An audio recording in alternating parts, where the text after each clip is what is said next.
Gagan K. അത് എഴുതിയ കവി ശിവമംഗൽ സിംഗ് സുമൻ. प्रसिद्ध हिंदी साहित्यकार एवं शिक्षाविद शिवमंगल सिंह सुमन 1915 में जन्म हुआ था. 1915 സാഹിത്യകാരനായ വളരെ വിദ്യാഭ്യാസ വിദഗ്ധനായ അദ്ദേഹം ശിവമംഗൽ സിംഗ് സുമൻ ജനിച്ചത്. ഭാഷ വളരെ ശക്തമാണ്. ഉनकी अनुभूति यथार्थ है और अभिव्यक्ति സഹജത സെ പൂർണ്ണ ഹെ. അദ്ദേഹത്തിൻ്റെ ഭാഷ വളരെ ശക്തിയുള്ളതാണ്. അതോടൊപ്പം അദ്ദേഹം എഴുതുന്നത് പ്രത്യക്ഷത്തിൽ വളരെ ലാളിത്യപൂർണ്ണമാണ്. ഉनकी कविताएं भाव और लय की दृष्टि से अत्यंत सफल है. ലയും ഭാവവും ഒക്കെ നിറഞ്ഞതാണ് അദ്ദേഹത്തിൻ്റെ കവിതകൾ. അത് വളരെ മനസ്സ് കൊള്ളുന്ന തരത്തിൽ സബലമാണ്. ഹില്ലോൽ, ജീവൻ കെ ഗാൻ, യുഗ് കാ മോൽ, പ്രളയ സൃജൻ, വിശ്വാസ് ബഡ്താ ഹി ഗയ. ഇങ്ങനെ കുറേ രചനകൾ അദ്ദേഹത്തിൻ്റെ സമാഹാരങ്ങളുണ്ട്. അതിൽ ബഡ്താ ഹോ ഗയ എന്നുള്ളത് ബഡ്താ ഈ കഹാനി സംഗ്രഹം, കഥകളുടെ കളക്ഷനാണ്.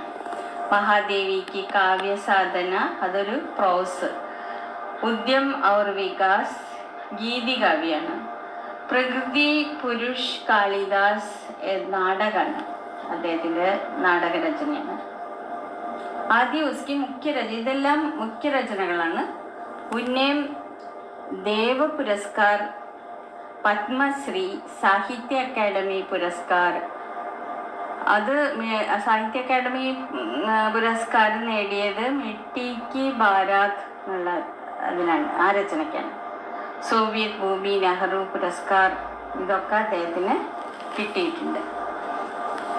സാഹിത്യമേം യോगदान के लिए उन्हें പത്മഭൂഷൺ से भी अलंकृत किया गया. സാഹിത്യത്തിൻ്റെ മൊത്തം സമഗ്ര സംഭാവന എന്ന് പറയില്ലേ, അങ്ങനെ പത്മഭൂഷണും അദ്ദേഹത്തിന് കിട്ടി. അപ്പം ഇതാണ് ശിവമംഗൽ സിംഗ് സുമൻ ഈ കവിത എഴുതിയ കവിയെക്കുറിച്ച് പറയാനുള്ളത്. ഇനി കവിതയുടെ അർത്ഥം മലയാളത്തിൽ പറയാം. ഹം പഞ്ചി ഉന്മുക്ത ഗഗൻ, ഞങ്ങൾ പക്ഷികൾ, സ്വതന്ത്രമായ ആകാശത്തിലെ പക്ഷികൾ ഞങ്ങൾ.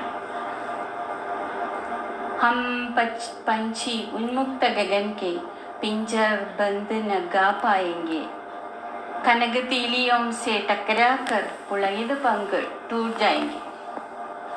ഞങ്ങൾ സ്വതന്ത്രരായ പക്ഷികൾ, നീലാകാശത്ത് ഉന്മുക്തരായ പക്ഷികളാണ്.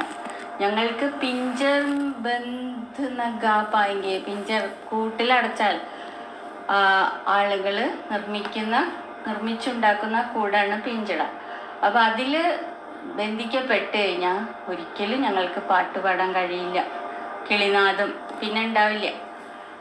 കനക തീലിയോം സെ ടക്കരാക്കർ പുളകിത പങ്ക് ടൂറ്റായെങ്കിൽ, ഞങ്ങൾ പക്ഷികൾ അങ്ങനെ ആകാശത്തിലേക്ക് പറക്കുന്ന ഞങ്ങളുടെ ചിറകുകൾ കനക തീലിയോം സെ ടക്കരാക്കർ, നിങ്ങൾ ഉണ്ടാക്കി തരുന്ന ഈ സ്വർണ്ണക്കൂടിൻ്റെ അഴികളുണ്ടല്ലോ, കനക തീലിയോം, കനകത്തിൻ്റെ അഴികളിൽ കൂട്ടിമുട്ടിയിട്ട് പക്ഷി ഇങ്ങനെ പുറത്തേക്ക് പോകാൻ വേണ്ടി വെമ്പിയിട്ട് ഇങ്ങനെ കൂട്ടുന്ന ഈ ചിറക് ഇങ്ങനെ പടയ്ക്കും. അപ്പം അങ്ങനെ ഈ കനകം തീലിയോം സെ ടക്കരാക്കർ, സ്വർണ്ണ അഴിക്കൂട്ടിൽ അഴികളിൽ കൂട്ടിമുട്ടിയിട്ട് ഈ ചിറക് കൂട്ടിമുട്ടിയിട്ട് പുളകിത് പങ്ക് ടൂട്ട് ജായെങ്കിൽ, ഞങ്ങളുടെ ഈ ചിറക് പൊട്ടിപ്പോവും, ചിറക് ഞങ്ങളുടെ തകർന്നു പോവും. അതിന് കാരണം ഈ നിങ്ങൾ ഉണ്ടാക്കി തരുന്ന സ്വർണ്ണക്കൂട്ടിലെ അഴികളിൽ ഞങ്ങളുടെ ആഗ്രഹം എങ്ങനെയാണ്? ഉന്മുക്ത ഗഗനാണ്, തുറന്ന ആകാശമാണ് ഞങ്ങളുടെ ആഗ്രഹം. അതിലേക്ക് പോവാൻ വേണ്ടിയിട്ട് എപ്പോഴും പെടഞ്ഞുകൊണ്ടിരിക്കും. പക്ഷി ചിറകടിച്ച് പറക്കാൻ വെമ്പിക്കൊണ്ടിരിക്കും. ഈ അഴിക്കൂട്ടിൽ നിന്ന് പുറത്തേക്ക് കാണുന്ന നീലാകാശല്ലേ, അപ്പം അതിനോട് കൂട്ടിമുട്ടിയിട്ട് അപ്പം പുറത്തേക്കുള്ള പറക്കാൻ വേണ്ടി ഇങ്ങനെ അതിലിരുന്ന് ഇങ്ങനെ ചിറക് കുടഞ്ഞുകൊണ്ടിരിക്കും. അപ്പം അങ്ങനെ ഈ കനക സ്വർണ്ണ അഴികളിൽ കൂട്ടിമുട്ടിയിട്ട് എന്ത് ചെയ്യും, ശരിക്കും ഞങ്ങളുടെ പുളകിത പങ്കാണ്. ഞങ്ങൾക്ക് പറന്ന് ഉയരാനുള്ള പുളകിതമായ പങ്കാണ്. നല്ല ഹാപ്പിനെസ് തരുന്ന ഈ ചിറകുകൾ എന്ത് ഉണ്ടാവും, ടൂർ ജായിക്ക് പൊട്ടിപ്പോവും, തകർന്നു പോവും. അടുത്ത സ്റ്റാൻസ. അപ്പോൾ ഇതിൻ്റെ ഈ 4 വരിയുടെ മൊത്തം പക്ഷിയുടെ ആഗ്രഹം എപ്പോഴും ആ ഉന്മുക്ത ഗഗനാണ്, തുറന്ന ആകാശം, അതിൽ പറന്ന് സഞ്ചരിക്കാനാണ് എപ്പോഴും ആഗ്രഹം. സ്വർണ്ണ കൂടുണ്ടാക്കിയിട്ടും കാര്യമില്ല. ഹം ബता जल पीने वाले मर जाएंगे भूखे प्यास, कहीं भली है कड़ुक निबोरी കനക കട്ടോരി കി മൈദാസി. ഈ വരികളിൽ പറയുന്ന ഹം ബത്താ ജൽ പിന്നെ കാലം, ഞങ്ങൾ ഒഴുകുന്ന വെള്ളം കുടിക്കുന്നവരാ. ഞങ്ങളിങ്ങനെ അരുവിയിൽ ഒഴുകുന്ന വെള്ളം കുടിക്കുന്നവരാണ്. മർ ജായെങ്കെ ബുക്കെ പ്യാസി, ഞങ്ങൾക്കത് കിട്ടില്ല. ഇവിടെ അരുവിയിൽ തുറന്ന ഒഴുകുന്ന ജലം കിട്ടുമോ? അപ്പോൾ കിട്ടില്ല. ഈ കനക കൂട്ടിൽ ഞങ്ങൾ അത് കിട്ടാതെ മർ ജായെങ്കെ, മരിച്ചു പോവും. എങ്ങനെ? ബൂക്കെ പ്യാസെ, വിശന്ന് ദാഹിച്ച് മരിച്ചു പോവും. കഹിം ബലി ഹേ കട്ടുക് നിബോരി കനക കട്ടോരിക്ക് മൈദാസെ, കഹിം ബലി ഹേ കട്ടുക്, ഞാൻ കഴിക്കുന്ന ആ നിബോരി, കഴിക്കുന്ന കായ്കളുണ്ടല്ലോ, അതായത് നീമിൻ്റെ കഴിക്കുന്ന വേപ്പിൻ്റെ കായ, എന്നാലും അത് കഴിക്കുന്നതാണെങ്കിൽ പോലും കഹിം ബലി ഹേ, അതാണ് നല്ലത്. എന്തിനേക്കാ? കനക കട്ടോരിക്ക് മൈദാസ, നിങ്ങൾ സ്വർണ്ണക്കൂട്ടിൽ വെച്ച് തരുന്ന ആ മൈദ കുഴച്ച് ഞങ്ങൾക്ക് ഭക്ഷണം ഉണ്ടാക്കി തരുന്നില്ലേ, ആ മൈദയേക്കാൾ കൂടുതൽ ഞങ്ങൾക്ക് ഇഷ്ടം ആ വേപ്പിൻ്റെ കഴിക്കുന്ന വേപ്പിൻ്റെ കുരു ഉണ്ടല്ലോ, നിബോരി, കഴിക്കുന്ന ആ കുരുവാണ് ഞങ്ങൾക്ക് ഇഷ്ടം. അതാണ് ഏറ്റവും നല്ലത്, കട്ടുക്ക് നിബോരി. അപ്പോൾ ഈ 4 വരിയിലും പറയുന്നത് എന്താ? എന്ത് സുഖസൗകര്യങ്ങൾ കനകക്കൂട്ടിൽ വെച്ച് തന്നാലും കിളികൾക്ക് തുറന്ന ആകാശവും അവിടുത്തെ ആ ഒഴുകുന്ന ജലവും ശുദ്ധവായും കിട്ടുന്ന എന്താണോ ആ ഭക്ഷണമാണ് അതിന് ഇഷ്ടം. അപ്പോൾ അത്രയും സ്വാതന്ത്ര്യം ആഗ്രഹിക്കുന്നു എന്ന് വ്യക്തമാണ്. അടുത്ത സ്റ്റാൻസ. स्वर्ण श्रृंखला के बंधन में अपनी गति उड़ान सब भूले, बस सपनों में देख रहे हैं तरु की फुनगी पर के छोले. സ്വർണ്ണ ശൃംഖലാക്കി ബന്ധന്മേ, ഞങ്ങളിപ്പോൾ സ്വർണ്ണ ശൃംഖലയിലാണ് കെട്ടിയിരിക്കുന്നത്.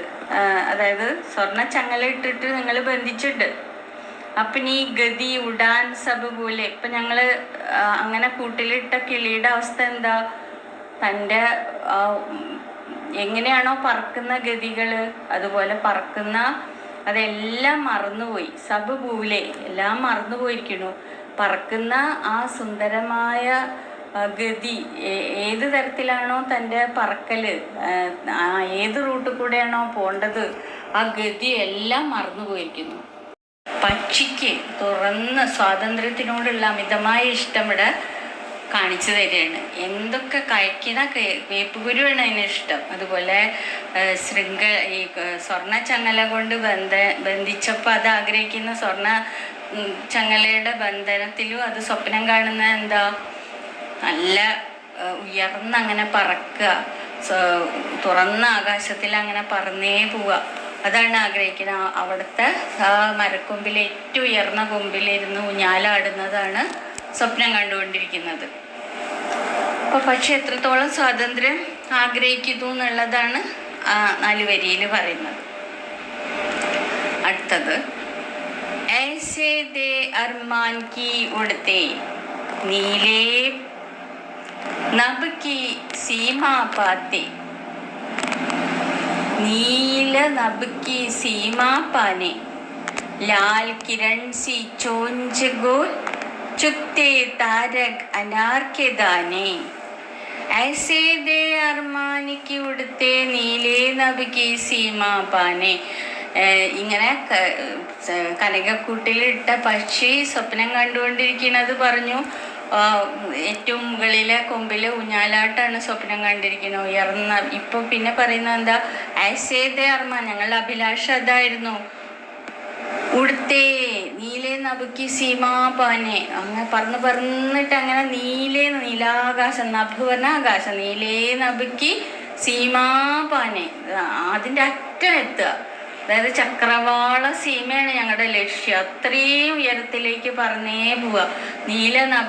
നീലാകാശത്തിൻ്റെ അതിര് എത്തുക. ആ അതിർത്തി വരെയും പറന്നുയരുക.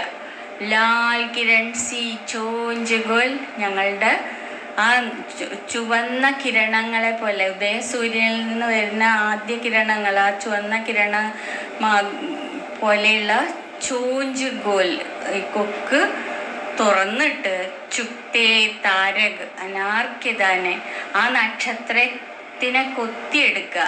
എങ്ങനെ? അനാർക്കെ ദാനെ, മാതള നാരങ്ങയുടെ ധാന്യം വിത്ത് കൊത്തുന്ന പോലെ. അങ്ങനെ ലാൽ കിരൺ, ഞങ്ങളുടെ ഉദയസൂര്യൻ്റെ ആദ്യ കിരണം പോലെയുള്ള ഞങ്ങളുടെ കൊക്ക് കൊണ്ട് നക്ഷത്രപഥത്തിലെത്താനാണ് ആഗ്രഹം. അതാണ് കിളി ആഗ്രഹിക്കുന്നത്. നീല ആകാശത്തിൽ പറന്നേ പോയിട്ട് ഉദയസൂര്യനെ തൊടുക. ഉദയസൂര്യൻ്റെ കിരണങ്ങളെ പോലെയുള്ള തങ്ങളുടെ കൊക്ക് കൊണ്ട് താരക് അനാർക്കെദാനെ, നക്ഷത്രമാകുന്ന മാതള നാരങ്ങയുടെ വിത്തുകൾ കൊത്ത. അതായത് നക്ഷത്രത്തിലേക്ക് എത്തിപ്പോവുക. അത്രയും ഉയരത്തിൽ പറന്ന് തങ്ങളുടെ ലക്ഷ്യം നക്ഷത്രപഥത്തിലേക്ക് എത്തുക എന്നതാണ്. ഈ കൊക്കുകൊണ്ട് നക്ഷത്രത്തെ തൊടുക എന്ന് പറയുമ്പോൾ ഉദ്ദേശിക്കുന്നത് അത്രയും ഉയരങ്ങളിൽ പറന്ന് നക്ഷത്രപഥത്തിൽ എത്തുക എന്നതാണ് ഞങ്ങളുടെ സ്വപ്നം.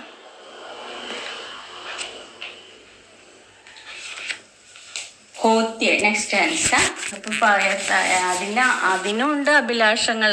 ഈ കിളി ആ സ്ഥലത്തിരുന്നിട്ടും സ്വപ്നം കണ്ടുകൊണ്ടിരിക്കുകയാണ്. ഇങ്ങനെയൊക്കെ സ്വർണ്ണച്ചങ്ങലയിൽ ബന്ധിതയായിട്ടും കനകക്കൂട്ടിൽ ബന്ധിതയായിട്ടും അവളുടെ സ്വപ്നമാണ്, ആ കിളിയുടെ സ്വപ്നമാണ് അവളെ ജീവിക്കാൻ പ്രേരിപ്പിക്കുന്നത്. ഇപ്പോഴും സ്വപ്നം കണ്ടുകൊണ്ടിരിക്കുകയാണ്. ഹോത്തി സീമാ ഹീന ക്ഷിതിജ് സേ ഇൻ പംഖോं की होड़ा होड़ी या तो क्षितिज मिलन का जाता या तनती सांसों की डोरी. होती सीमा हीन क्षितिज से ഇൻ പങ്കോക്കി ഹോടാ ഹോടി. ചക്രവാളത്തിനോടാണ് ഈ ചിറകുമായിട്ട് മത്സരിക്കുന്നത്. അതായത് ചക്രവാള സീമ, ക്ഷിതിജ് പറഞ്ഞ ചക്രവാളം. ഹോത്തി സീമാഹീന്, ചക്രവാളത്തിന് അതിരില്ലല്ലോ. അവിടെ എത്തിയ ഇനിയുണ്ട് അടുത്ത ഉയരം. അങ്ങനെ ആ ചക്രവാള സീമ, അതിരുകളില്ലാത്ത ആ ചക്രവാളത്തിലേക്കാണ് തൻ്റെ ചിറകുകൊണ്ട് മത്സരിക്കുന്നത്. ഇൻ പങ്കോക്കി ഹോടാ ഹോടി. ഹോടാ ഹോടി മത്സരമാണ്, ചിറകിൻ്റെ മത്സരം അങ്ങോട്ടാണ്. അത്രയും ഉയരത്തിൽ പറക്കണം. ഇനിയും ആ ചക്രവാള സീമ തൊടണം, അതിലേക്ക് എത്തണം. അത് ഈ ചിറകുകൊണ്ട്, തനിക്ക് ദൈവം തന്ന ഈ ചിറകുകൊണ്ടാണ് മത്സരിക്കുന്നത്. യാത്തോ ക്ഷിതിജ് മിലൻ കാ ജാത്ത ബൻ ജാത്ത. ഒന്നുകിൽ ആ ചക്രവാളം തൊടും. ഈ ചിറക്, തനിക്ക് ദൈവം തന്ന ഈ ചിറകുകളുടെ ശക്തി കൊണ്ട് അത്രയും ഉയരത്തിൽ പറന്നിട്ട് ആ സീമാഹീനമായ ക്ഷിതിജ്, അതായത് അതിരുകളില്ലാത്ത ചക്രവാളം, ആ ചക്രവാളം തൊടുക തന്നെ. ഒന്നുകിൽ തൊടും, അല്ലെങ്കിൽ എന്ത് പറ്റും? യാത്തോ ക്ഷിതിജ് മിലൻ ബഞ്ചാത്ത. ഒന്നുകിൽ ആ ചക്രവാളം തൊടും, തൻ്റെ ഈ ചിറകിലെ മത്സരം കൊണ്ട് വിജയിക്കും. യാ തൻതി സാസോങ്കു ശ്വാസമൊക്കെ ഡോരി അല്ലെങ്കിൽ ഈ ശ്വാസഗതി നിലയ്ക്കും. താൻ മരിച്ചു പോവും. എന്നാലും അഭിലാഷം വിജയിക്കാൻ വേണ്ടി, തൻ്റെ അഭിലാഷം നേടിയെടുക്കാൻ വേണ്ടി അത് പറഞ്ഞേ പോവും. ഉയരത്തിൽ ആ ചക്രവാളം തൊടാനുള്ള വെമ്പലിൽ ഈ തന്ന ചിറകുമായിട്ട് അത് പറന്നുയരത്തിലെത്തും. ഒന്നുകിൽ അങ്ങനെ ചക്രവാളം ലഭിക്കും, അല്ലെങ്കിൽ ശ്വാസഗതി നിലയ്ക്കും. ശ്വാസമൊക്കെ ഡോരി, ഈ ശ്വാസത്തിൻ്റെ നൂല് പൊട്ടും. അതായത് തൻ്റെ ശ്വാസഗതി നിലയ്ക്കുക എന്ന് പറയുമ്പോൾ മരിച്ചു പോകും. എന്നാലും അഭിലാഷത്തിന് വേണ്ടി താൻ ജീവിക്കുക തന്നെ. ഈ തന്ന ചിറക്, ദൈവം തന്ന ഈ ചിറകുകളുമായിട്ട് മത്സരിച്ച് എത്രത്തോളം ഉയരത്തെത്താൻ പറ്റുമോ അത്രത്തോളം ഉയരത്തിലേക്ക് പറന്ന് പോവും. ഒന്നുകിൽ ചക്രവാളം തൊടും, അല്ലെങ്കിൽ തൻ്റെ ശ്വാസഗതി നിലയ്ക്കും. അപ്പോൾ എത്രത്തോളം സ്വാതന്ത്ര്യത്തിന് ആഗ്രഹിക്കണു എന്നുള്ളതും തനിക്ക് തന്ന ചിറകിനോടുള്ള വിശ്വാസവും ആണ് ഇവിടെ കാണിക്കുന്നത്, ഇവിടെ ഈ കവിതയിലൂടെ വ്യക്തമാക്കുന്നത്. അടുത്ത സ്റ്റാൻസ. നേടുന്നതോ ഞാൻ സമ്മതിക്കേണ്ട, ആശ്രയ ചിഹ്ന ഭിന്ന കണ്ടാലോ. അങ്ങനെ ഞങ്ങൾ ഒരുക്കിയ കൂട് നിങ്ങൾ നാശമാക്കും. ചിഹ്ന ഭിന്ന കണ്ടാലോ ഡിസ്ട്രോയ് ചെയ്യാം, നശിപ്പിക്കും. അങ്ങനെ ചെയ്തോളൂ. ആശ്രയ ചിഹ്ന ഭിന്ന കണ്ടാലോ, അങ്ങനെ ഞങ്ങളുടെ ആശ്രയം, അഭയസ്ഥാനം നിങ്ങൾ തകർത്തോളൂ. ലേക്കിൻ പങ്കുതിയേ ഹേത്തോ, എന്നാലും ഞങ്ങൾക്ക് ചിറകിൽ വിശ്വാസമുണ്ട്. ഞങ്ങൾക്ക് ദൈവം ചിറക് നൽകിയിട്ടുണ്ട്, മുന്നേറാനായിട്ട് ഞങ്ങൾക്ക് ആ ചിറക് നൽകിയിട്ടുണ്ട്. ആ ചിറകിൽ ആകുലുടാൻമേ വിഘ്നടാലോ, നിങ്ങളേനെ ഭയന്നിട്ടും വേദനയോടും കൂടി ആകുലപ്പെട്ട മനസ്സുമായിട്ട് ഞങ്ങൾ പറക്കുകയാണ്. ആ പറക്കലിൻ്റെ ഇടയ്ക്ക് നിങ്ങൾ തടസ്സം വരുത്തരുത്. ആകുലുടാൻമേ, അങ്ങനെ പറന്നേറുമ്പോൾ നിങ്ങൾ തടസ്സപ്പെടുത്തരുത്. ഞങ്ങൾക്ക് തന്ന ചിറകുകളിൽ ഞങ്ങൾക്ക് വിശ്വാസമുണ്ട്. ആ ചിറകേറി ഞങ്ങൾ പറക്കുമ്പോൾ ഞങ്ങളുടെ പറക്കലിൽ നിങ്ങൾ വിഘ്നം, തടസ്സം ഉണ്ടാക്കരുത്. അത്രയെങ്കിലും മനുഷ്യരെ നിങ്ങൾ ഞങ്ങളോട് ദയ കാണിക്കണം.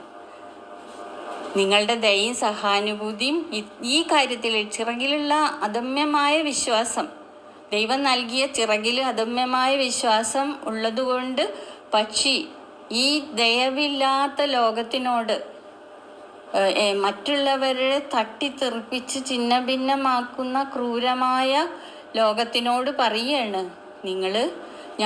ഞങ്ങൾ പണിഞ്ഞെടുത്ത നീട്, ആ അഭയസ്ഥലം, ആ കൂട് തകർത്തോളൂ. കൊമ്പിൽ പണിഞ്ഞ ഈ ഞങ്ങളുണ്ടാക്കിയ കൂട് തകർത്തോളൂ.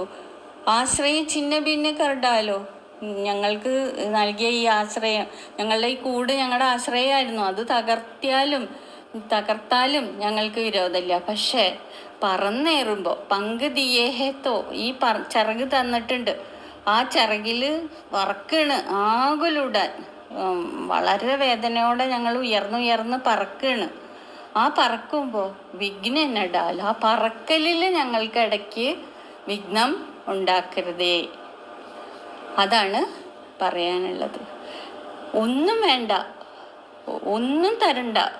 പക്ഷെ ഞങ്ങൾ പറന്നേറുമ്പോൾ, ഞങ്ങൾക്ക് ദൈവം തന്ന ഈ ചിറക് ഉപയോഗിച്ച് ഞങ്ങൾ പറന്നുയരുമ്പോൾ ആ പറക്കലിനെതിരെ വന്നിട്ട് തടസ്സം ഉണ്ടാക്കരുതേ എന്നാണ് ഇത്രയും ദയവില്ലാത്ത ഈ ലോകത്തിനോട് പക്ഷി പറയുന്നത്. പക്ഷി സ്വാതന്ത്ര്യത്തിൻ്റെ അദമ്യമായ ആഗ്രഹം, അതിൻ്റെ ഏറ്റവും വിഷമം പിടിച്ച അവസ്ഥ പറഞ്ഞുകൊണ്ട് ഈ ക്രൂരമായ ലോകത്തോട്, മറ്റുള്ളവരുടെ സ്വാതന്ത്ര്യം തട്ടിത്തെറിപ്പിക്കുന്ന, അഭയസ്ഥാനം നഷ്ടപ്പെടുത്തുന്ന ഈ ലോകത്തിനോട്, കരുണയില്ലാത്ത ഈ ലോകത്തിനോട് പറയാണ്, ദൈവം നൽകിയ ഈ ചിറക് ഉപയോഗിച്ച് ഞങ്ങൾ പറന്ന് മുന്നേറുമ്പോൾ ആകുലപ്പെട്ടാണ് ഞങ്ങൾ ഈ ദയവില്ലാത്ത ലോകത്തിനോട് ആകുലപ്പെട്ട് ഞങ്ങൾ പറന്നുയരുമ്പോൾ ആ പറക്കലിനിടയ്ക്ക് ഞങ്ങൾക്ക് വിഘ്നം വരുത്തരുത് എന്നാണ് കവി പറയുന്നത്. അപ്പം ഈ കവിതയിലൂടെ കവി സ്വാതന്ത്ര്യത്തിനോടുള്ള അമിതമായ ഇഷ്ടവും തൻ്റെ ചിറകിൻ്റെ ശക്തിയും അതിൻ്റെ കഴിവിൻ്റെ പരമാവധി ചിറകുയർത്തി പറക്കാനുള്ള ആവേശവും കവിതയിലൂടെ പറയുകയാണ്. എന്താണോ ഇത് മനുഷ്യർക്കും ബാധകമാണ്. മനുഷ്യന് എന്തൊക്കെ ആണോ കഴിവ് നൽകിയിരിക്കുന്നത് അത് തിരിച്ചറിഞ്ഞ് ആ കഴിവ് മനസ്സിലാക്കി മനുഷ്യരും മുന്നേറണം. സ്വാതന്ത്ര്യം ഉണ്ടെങ്കിലേ പാടാൻ പറ്റൂ. സന്തോഷം യഥാർത്ഥത്തിൽ വരുള്ളൂ. കിളി പോലെ തന്നെ കിളിക്ക് കനകക്കൂട്ടിൽ പാടാൻ കഴിയില്ല. അതുപോലെ മനുഷ്യനും തൻ്റെ ചുറ്റുപാട് ഭദ്രമല്ലെങ്കിൽ ചുറ്റുപാടിൽ സൗകര്യങ്ങളൊന്നും തരാതിരുന്നാൽ തൻ്റെ ക്രിയാത്മകമായ ഗുണങ്ങളെല്ലാം നശിക്കും. അപ്പോൾ മനുഷ്യരോട് അത് തിരിച്ചറിഞ്ഞ് ഈ ക്രൂരമായ സാഹചര്യത്തോട് പറയാണ് കവി, അങ്ങനെ ആ പറന്നുയരലിന് വിഘ്നം വരുത്തരുത്, സ്വാതന്ത്ര്യം ഇല്ലാതാക്കരുത്, ആശ്രയം ഇല്ലാതാക്കരുത്. അതാണ് കവിതയുടെ അർത്ഥം. ഇനി വായിച്ചിട്ട് സംശയമുള്ളത് ചോദിക്കാം.